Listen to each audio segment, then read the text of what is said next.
Kalau yang awal banget itu aku ditemukan oleh kita sebutnya talent scout ya, namanya Mas Polo. Itu aku lagi main-main ke kantor mamaku, itu aku masih SMP. Terus ikut casting untuk iklan, banyak yang nggak dapet. Dari situ ketemu dengan mamanya Dea Imut, dibawa ke jalur sinetron. Bersyukur tidak pernah menjadi figuran yang numpang lewat kayak gitu, tidak. Langsung dapat dialog walaupun hanya mendapatkan 2-3 episode. Bertemu dengan para pemeran utama di sinetron itu, sinetron Panji Manusia Milenium. Dari situ aku juga along the way pindah dari satu sinetron, sampailah aku di timnya Pak QFK, sinetron Gini Oh Gini, yang dimana di situ membangun karakter Anya Dwinov lah, bisa dikatakan lah. Karakter Anya Dwinov yang dikenal oleh masyarakat sekarang, yang ceria, bawel, bocor, suaranya kencang dan segala macam itu.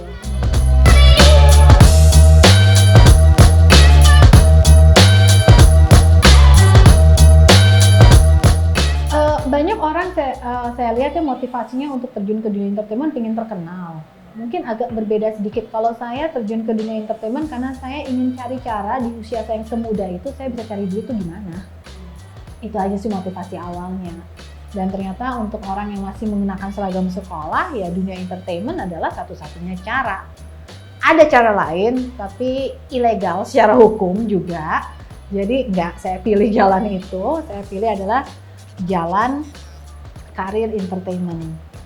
Dan dari perjalanan awal sinetron, di tengah jalan saya sempat menyimpang jalan paralel, yaitu presenter dan juga sinetron. Nah ternyata presenter ini lebih membuka ketertarikan saya di dunia entertainment. Kenapa? Karena menjadi presenter itu kita memiliki tanggung jawab untuk membawakan sebuah pesan kepada pemirsa kita, kepada audiens kita. Dan ternyata di dalam dunia presenting lebih bercabang lagi. Dan dari cabang yang ada, MC di panggung, presenter depan TV, saya itu sangat menikmati menjadi moderator. Kenapa? Karena basically karakter saya itu orang yang rasa ingin tahunya cukup tinggi. Dan menjadi moderator, kita memiliki kewajiban atau tugas bukan hanya untuk mengendalikan jalannya sebuah acara, tapi juga kita harus bisa mengulik berbagai informasi dari para narasumber kita. Dan itu sangat menarik. Sempat waktu itu ditawarkan untuk menjalankan profesi sebagai reporter, tapi tidak mendapatkan restu dari nyokap. Karena reportase itu membutuhkan dedikasi yang total, persiapan yang panjang sebelum untuk menjalankan eksekusi, dan bahkan tidak bisa menolak penugasan. Jadi pada saat itu memang kecenderungan pribadi bukan menjadi reporter untuk dunia hiburan, tapi reportase untuk news. Itu yang lebih interestnya. Dan ternyata sama mama tidak direstui, jadi ya sudah kita mundur dari sana. Saya beruntung termasuk orang yang dibukakan pintu kesempatan bekerja di berbagai macam bidang untuk dunia presenting, mulai dari yang fun dan simple kayak infotainment, terus kita konser musik dari yang pop sampai dangdutan, terus saya juga pernah ngerasain menjadi presenter politik, baik itu yang fun sebagai komedi parodi politik, sampai di mana saya harus membawakan tidak seberat debat presiden, capres dan cawapres, tapi kurang lebihnya ada lah yang kayak begitu. Sampai fase di mana punya kemampuan untuk merasakan presenting untuk dunia olahraga, yang dimana itu ternyata bukan sesuatu yang saya interest. Olahraga, saya lebih interest ke otomotif dibandingkan ke olahraga. Dulu sempat ada beberapa kejuaraan pertandingan bola yang ternyata levelnya tuh cukup tinggi. Saya diterjunkan waktu itu oleh Pak Kardi Ilyas. Pak, salut Pak, waktu itu berani juga. Saya diterjunkan untuk 1 season, dan untungnya belum ada sosial media seperti sekarang. Kalau nggak saya kena bulinya parah banget kali. Itu benar-benar bilang, Bang aku tuh nggak banget deh, aku tuh nggak ada interest sama sekali loh dunia olahraga, nggak ada. Mau bola kayak, mau basket kayak, baseball kayak, volley kayak, apa aja.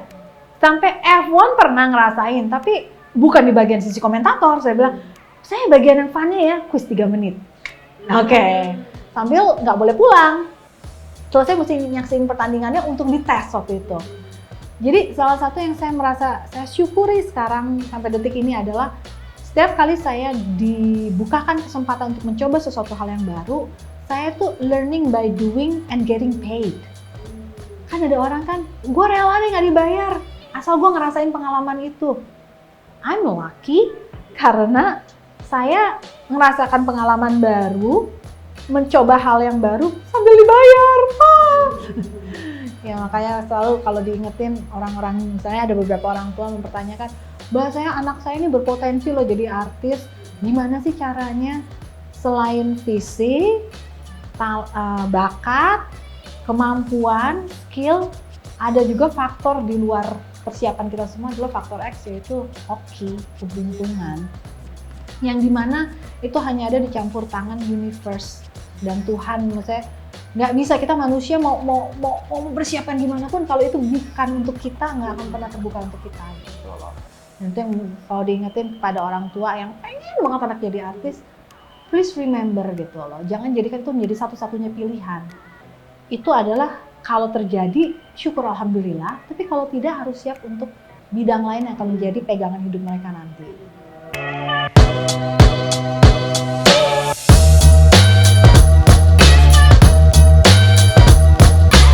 50-50, mama mendukung, papa tidak. Karena kebetulan papaku tuh bekerja di bidang yang melihat artis itu sebagai profesi yang punya pekerjaan sampingan yang tidak baik. Walaupun itu hanya selektif ya, maksudnya ya banyak profesi yang punya sampingan-sampingan yang negatif. Nah kebetulan itu cukup membuat papa melihat dan memandang profesi itu secara keseluruhan gitu loh. Jadi my dad nggak approve sama sekali at that time. Tapi mama waktu itu menjanjikan ke papa bahwa saya tidak akan terbawa ke arus yang negatif tersebut, dengan cara mama janji mendampingi saya dalam setiap langkah, which is itu terus dilakukan sama mama sampai saya kepala 3. Makanya sampai kadang-kadang kalau ngelihat gitu kan ya beberapa artis protes, mama nemenin terus sampai segala macam. Jangan salah, saya sampai kepala 3 lebih loh masih didampingi oleh mama saya. Memang ada rasa-rasa kesel ngeliat yang lainnya kayak memiliki kebebasan lebih dari kita ya, tapi syukuri loh, karena mereka nyelamatin kita. My mom itu jangkar aku banget lah di dunia entertainment. Karena kalau nggak ada my mom, wah mungkin hal-hal yang ditakuti oleh papaku bisa aja terjadi gitu loh. Karena godaan itu memang besar sekali. Tapi ya aku bersyukur ada mama yang menjadi malaikat pelindung. Aku benar-benar luar biasa. Thank you, Mom.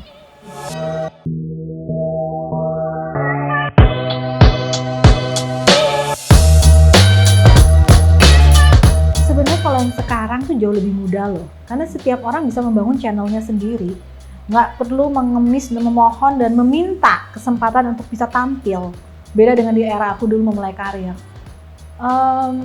So kalau tips sekarang ya udahlah ikutin lah apa kata anak-anak Gen Z sekarang lah, eksistensi lah, posting lah, inilah, udah ikutin aja yang sana. Cuman kalau era belum sosial media, tapi mungkin lebih kepada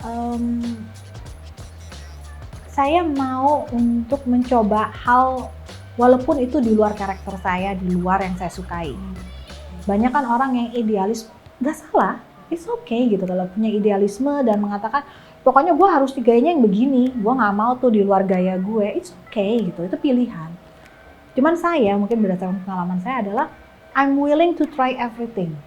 Mulai dari yang lawak, lenong, sampai yang berpolitik, serius, talk show dengan menteri, talk show dengan para birokrat yang memang menjadi tantangan yang berbeda. Saya bersedia dan ada rasa kepuasan pada saat kita selesai mengerjakan and oh wow, saya bisa ya mencoba hal baru ini. Goalnya bukan selalu uang loh. Itu yang mesti digarisbawahi. Banyak orang yang bilang, duitnya nggak ada, males. Tapi memang I want to learn the value, the lessons, the experience. Mungkin itu kali ya. Ada sih orang yang nasihatin, tapi kan akhirnya jadi orang nggak tahu lo tuh apanya, specialty-nya. Ya mungkin itu jadi kekurangan yang mesti saya dapatkan sekarang ya. Tapi saya ngerasa hidup saya tuh penuh dengan warna dan saya memiliki kemampuan dan ya kesempatan mengeksplor hidup lebih jauh lagi.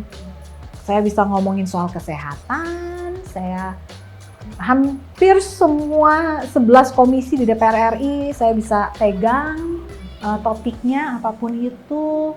Bahkan kalau kita ngomongin soal kebangsaan, kenegaraan, ayolah UUD 45, Pancasila, 4 pilarnya negara kita masih bisa lah, walaupun dulu pelajaran PMP saya mungkin nilainya nggak bagus, tapi sekarang ternyata bermanfaat sekali gitu.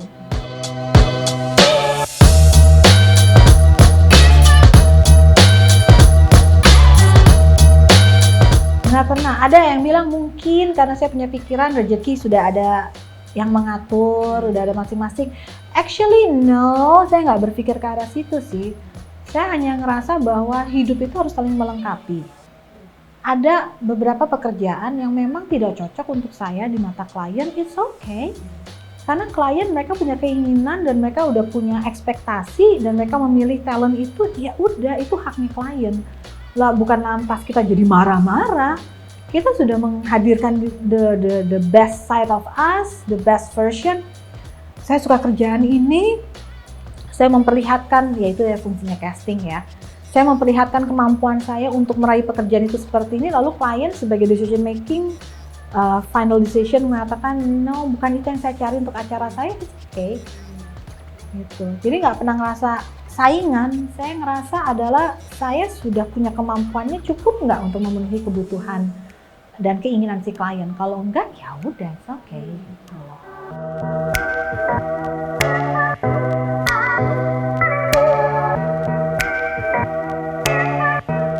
Adaptasi yang nggak pernah selesai adalah bicara sosial media. Oh my god, oh my god. Saya ini eranya Friendster dan Facebook. Oke, dimana dulu saya tuh sampai punya, dulu kan Facebook itu dibatasi, belum modelnya fanpage belum ada ya. Pure Facebook adalah connecting people by knowing each other ya. Jadi dulu tuh Facebook dibatasi sampai dengan 5.000 teman satu akun. Saya itu sampai punya 4 akun. Dulu. Memanage-nya itu capek banget sampai akhirnya muncul Twitter dulu. Twitter dan quite confused waktu itu, ada beberapa teman artis tuh sampai bilang bikinlah ya Twitter and then speak apapun yang ada di benak lo. Terus saya gini, pikiran saya kan milik saya pribadi ya, I'm a very private person gitu loh, jadi kayak ngerasa perlu aku ceritain apa. Nah mungkin saya termasuk orang yang I do my job untuk fulfill what clients need. Jadi apapun yang berhubungan dengan pendapat, opini, pemikiran pribadi selalu di-keep. Belum memiliki kepribadian yang lebih terbuka dengan pendapat sendiri itu masih belum, dan itu masih menjadi hambatan sih. Karena kadang atau memang karakter zaman dulunya masih melekat kali ya, dimana kalau bukan hal yang baik sebaiknya nggak usah diucapkan. Itu masih pelajaran yang masih tertanam banget kali ya dalam karakter saya. Jadi makanya sosial media tuh masih kurang bergerak di saya, karena if I don't have anything good to say, I'd rather not say it gitu. Kalau nggak ada manfaatnya apalagi, cuma mau ngomentarin seenak udelnya gitu, that's not me.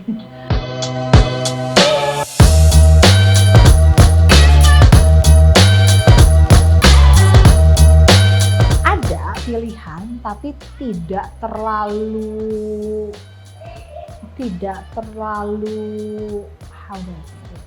resek. Mungkin nggak berarti harus yang nilainya sekian ya, enggak. Bahkan ada beberapa pekerjaan yang aku terima dengan honor yang sekarang pun dengan honor yang hanya cukup untuk menutupi biaya transport dan dandan. itu masih aku terima karena I love doing it. Karena aku ngelihat ada value lebih di dalam pekerjaan itu. Meeting new people, membangun networking, berkesempatan untuk bertanya pada orang. Terkadang tuh jauh lebih menarik buat aku gitu loh untuk menerima sebuah pekerjaan. Kayak ada beberapa pekerjaan yang orang-orang pada nggak mau terima. Ada eranya dulu, TVRI itu sedang membuka diri untuk para artis. Di mana mereka mempekerjakan para artis dengan background kita macam-macam yang tidak harus melalui diklatnya mereka dan segala macam. Tapi banyak yang takut kabur. At that time, nggak banyak pilihan yang bersedia, hanya beberapa nama lah, salah satunya aku. Memang pas kerja di sana, gila keringet dingin itu sih. Kalau di TV swasta, kita itu duduk cantik. Literally duduk cantik, datang pakaian sudah ada, bagian wardrobe, make up sudah siap sesuai dengan standarnya mereka, skrip sudah di print dengan narasumber yang sudah mereka atur. Pada eranya aku di TVRI dulu, make up sendiri, ada make upnya di sana, tapi ya udah, kalau lu mau terima apa adanya, you cannot ask ini kurang ini, no, nggak ada diva-divaan di sana. Pakaian aku provide sendiri dengan kriteria sesuai yang produser inginkan. Skrip, udah bagus kalau punya rundown. Pengalaman aku beberapa tahun aku megang talk show di TVRI waktu itu adalah datang, dapat semacam rundown yang dimana seringkali itu acara talk show tanpa iklan. Jadi kebayang kalau durasi 30 menit, 30 menit kita harus berbicara dengan narasumber kita, yang dimana nama narasumbernya bisa berubah atau berbeda dengan yang di skrip. Karena pada saat itu mungkin yang dituju dipanggil sama Bapak Presiden sehingga dia mengirimkan wakilnya yang lain. Dan pas sampai di lapangan, ternyata orang yang ditunjuk tidak bisa berbicara mengenai topik yang sudah kita pilih, sehingga kita harus mengubah topik supaya narasumber kita tidak mati angin saat acara live ini berlangsung. Jadi sering sekali dialog 1 jam, itu saya lewati dengan kesempatan ngobrol pada saat itu. Dengan tema-tema yang tiba-tiba ngomongin pertanian. Iya, random sekali, entar tiba-tiba ngomong hukum. Ntar tiba-tiba ngomong soal kesehatan, ntar tiba ngomong soal apapun, sesuai dengan apapun yang narasumber saat ada di saat itu. Jadi sering pas dapet, ya saya mesti konfirmasi dulu. Maaf, dengan Bapak A? Oh bukan, Bapak A nggak bisa datang. Saya baru dikeluarin kartu namanya. Oke, Bapak ini deputi bidang ini. Kementeriannya juga beda ya, oke. Kok komisinya juga beda? Sebentar, ini antara kementerian sama komisinya nggak nyambung. Gue mesti ngomongin apa ya? Bilang, Bapak mohon maaf, ngobrol dulu yuk. Ngobrol di ruangan VIP. Udah selesai, saya mesti diskusi bawa itu ke produser saya. Oke, komisinya dengan kementeriannya nggak nyambung. Jadi kita mau saling lengkapinya gimana? Saya ngelihat ada angle ini nih yang bisa kita isi. Kita mau oke nggak tarik ke sini? Akan ada aturan yang kita langgar nggak apa segala macam. Jadi ya udah, bawaan saya adalah kertas kosong dan pulpen.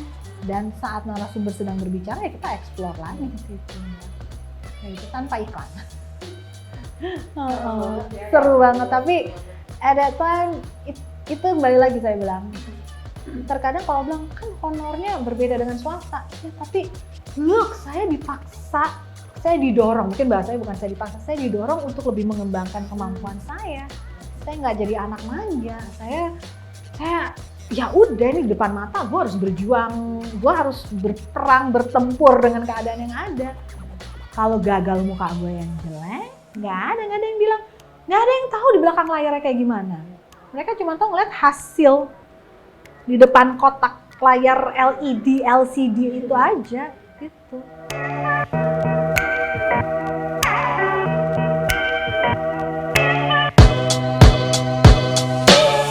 Upsnya adalah saya punya kesempatan untuk belajar hidup lebih luas. Lebih luas dalam arti kata gini, mungkin banyak orang juga belajar hidupnya luas, tapi diversity-nya saya macam-macam. Saya pernah ngerasain masa punya atasan, atasan dan berkata gini loh, saya ngeliat anak-anak sekarang karena mereka memiliki media di dalam genggaman mereka, channel Instagramnya sendiri, YouTube-nya sendiri, apapun itu, so they're becoming their own boss. Jadi mereka yang ngeset SOP, standar, apapun itu, image mereka semuanya di tangan mereka. Jadi mereka tidak ada orang yang harus dipuaskan kecuali audiensnya mereka. Yang dimana audience doesn't really segalak kalau itu atasan lo sendiri. Seperti lo punya produser, lo punya direksi dari PH lo yang akan menentukan, gue maunya begini, gue yang bayar lo. Itu beda gitu loh. Dan saya bersyukur saya punya fase itu dalam hidup, karena fase itu yang menjadikan saya lebih stabil hidupnya sekarang. So I think gini, karena ups and down-nya itu tuh nggak bisa yang satu grafik gede turun gitu, tapi ini beragam banget. So kesimpulannya ups-nya adalah hasil yang saya rasakan karakter saya sekarang ini, decision making saya saat ini adalah berkat perjalanan hidup saya yang luar biasa. And I appreciate that, karena saya ngerasa I love my character. Karakter saya sekarang saya sangat menyukai dan saya ngerasa ini yang paling tepat buat saya. Kan kata orang, karakter kan udah terbangun, terlahir dari lo. Nah juga sih, karena ikutin tes-tes yang kekinian sekarang tuh IELTS, Mahabharata itulah. Ternyata saya 97% orangnya introvert, tapi I can speak. Saya bisa berkomunikasi dengan baik. Karena perjalanan hidup saya membawa saya ke arah sana. Pokoknya ngikutin tes itu semuanya mengatakan itu tesnya gagal. Karena dibilang gak ada tuh ciri-ciri Anya Dinovi pandangan mereka. Semuanya sangat kontradiktif gitu. Terus down-nya adalah, wah lebih banyak lagi. Segala bentuk kegagalan, segala bentuk kehilangan. Itu bagian dari down. Tapi ya itu down yang menjadi trambolin saya untuk bisa naik lagi.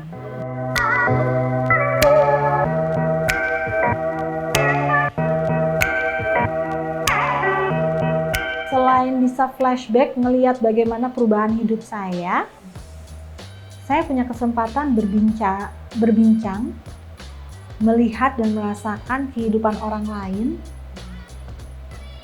sehingga saya tahu dan saya sadari sekali hidup saya itu penuh dengan berkat. Berkahnya luar biasa sekali. Tuhan memberikan saya banyak kelebihan dibandingkan banyak orang lain. Jadi saya bilang ya itu saya mensyukuri karena saya termasuk orang yang punya kesempatan melihat. Pada saat saya lagi rewel dengan hidup, pada saat saya ngerasa, aduh why? Tiba-tiba dilihat, that's why. Oh, saya dikasih kesempatan untuk, saya masih bisa loncat loh dari titik terpuruk saya ini, itu orang enggak loh. Dan yang menentukan saya bisa loncat atau tidak adalah kaki saya loh, bukan pegas yang disediakan. Setiap orang itu punya pegas dalam hidupnya. Tinggal dia memilih untuk mau loncatnya tuh mau setinggi apa. Itu adalah kaki kamu sendiri. Dan itu yang sedang saya syukuri. Bukan sedang ya, mungkin tanpa saya sadari selalu saya syukuri ya sekarang bahasanya. Saya syukuri karena saya punya kekuatan dan keinginan dan kemauan untuk saya mau loncat dengan kaki saya lebih tinggi. Compare dengan orang-orang yang akhirnya pegasnya cuma mereka dudukin doang. Nggak pernah mau berdiri dan nggak pernah mau keluar dari sana. Itu kali ya, I don't know, this is spontaneous banget nih, karena sesuatu yang dirimu baru ngomongin, I was like, really? Okay, didn't realize that before, tapi ya, masuk akal, maksudnya, okay, nggak terjadi penolakan di diri gitu loh mendengar itu, tapi ya memang I am grateful with my life.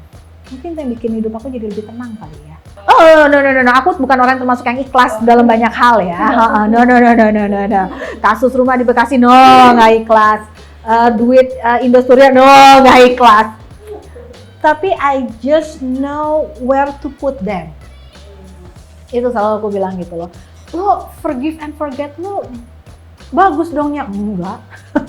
Oh, to forgive mistakes, termasuk orang yang cukup lama to forgive mistakes. Gue cuman bisa gue akuin gue cukup pintar dan self claim jago untuk menaruh dan mengotak-ngotakkan problem. Lagi mau datang hari ini ke VOI, oke, gue harus naruh posisi gue, emosi gue di level ini. So, semua yang terjadi dalam perjalanan atau apa ya udah taruh di sini dulu. Ini nanti akan kita baca pada saat momennya udah ada tiba, mungkin di rumah lagi sendirian. Baru nih yang tadi sempat ganjel gue balik, kita kupas di mana problemnya dan apa yang bisa kita lakukan about it gitu loh. Organize gitu ya? Mungkin ya, emotionally cukup lebih organized sekali.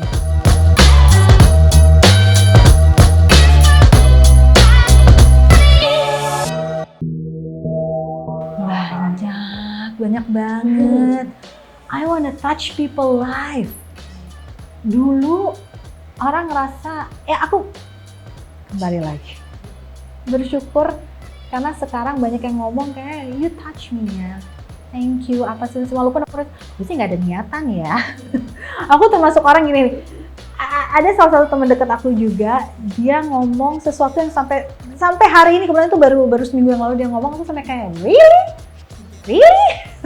Masih masuk tahap itu gitu loh. Cuman dia bercerita ada hal yang aku lakukan yang aku pun gak inget I did that gitu loh. Yang dia bilang, lu gak tahu ya betapa itu mengubah hidup gue dan menyelamatkan hidup gue. I was like, really? Tapi itu yang dia suka. Sampai dia bilang, gue bikin berkolaborasi sama lo karena lo orangnya itu apa sih dia bilang, apa adanya gitu. So, nggak sugar coating.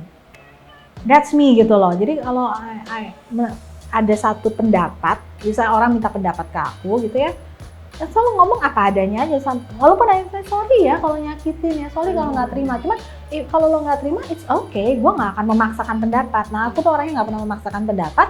Tapi lo jangan menahan pendapat gue juga, karena you ask for it kan. So I'm being honest aja gitu. Kalau minta pendapat gue akan ngomong jujur sama lo. Lu nggak suka, lo nggak mau ambil, it's up to you. It's your choice gitu loh. Gitu. Jadi itu hal yang sering aku lakukan terhadap orang-orang terdekat aku, dan aku ngerasa aku pingin melakukan itu secara sesuatu yang lebih luas lagi gitu loh. Balik lagi kan orang sekarang udah lebih mature dalam menghadapi sosial media ya. Mereka bilang, aku nggak sesuai ya, you don't have to follow me. Lo nggak harus nyimak apa kata-kata gue gitu. Masyarakat sekarang itu punya banyak pilihan dalam hidup. Bisa menyaring mana yang dia suka, mana yang dia tidak suka, mana yang dia into it, mana yang dia nggak feel into it. Bahkan, ya ini plus minus sih. Algoritma internet itu kan pisau bermata dua menurut aku. Kalau suka satu bidang, lagi suka ngomongin kopi, tiba-tiba algoritma kita ngehajar semua berhubungan dengan kopi. Tapi di sisi lain itu membuat orang kurang bervariasi hidupnya. Yes, dia bisa menjadi spesialis kopi karena dia tahu banyak pendapat tentang kopi. Tapi begitu dia keluar dari jalur kopi, dia bingung. Have no clue anything, hidupnya sudah terkukung. Nah, aku kebetulan berasal dari generasi yang dulu Google-nya kita adalah buku pintar tebal-tebal alaihim. Di sana kita bisa berbicara mengenai budaya, agama, zodiak, negara, everything di situ. Terus ketemulah anak-anak atau generasi sekarang yang sudah terbiasa tersuapi oleh algoritma internet, sampai kadang-kadang kasihan. Kalau misalnya lagi ngomongin kopi terus, lu kalau ngebandingin ya rasa kopi dengan teh yang seperti ini, terus dia langsung blank. Bilang, di situ aku ngerasa gini,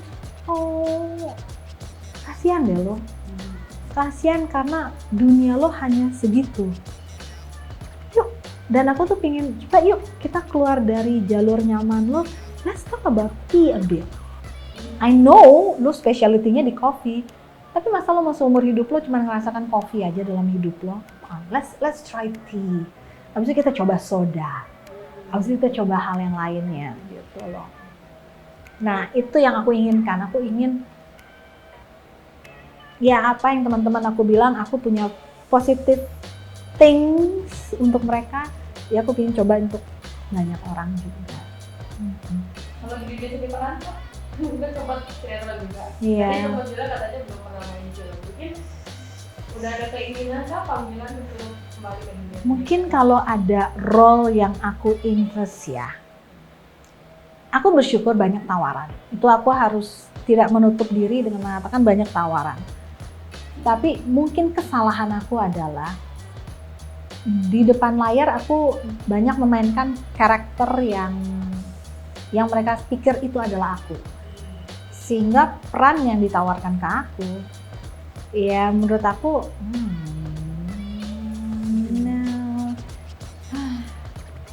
nanti aja deh gitu loh.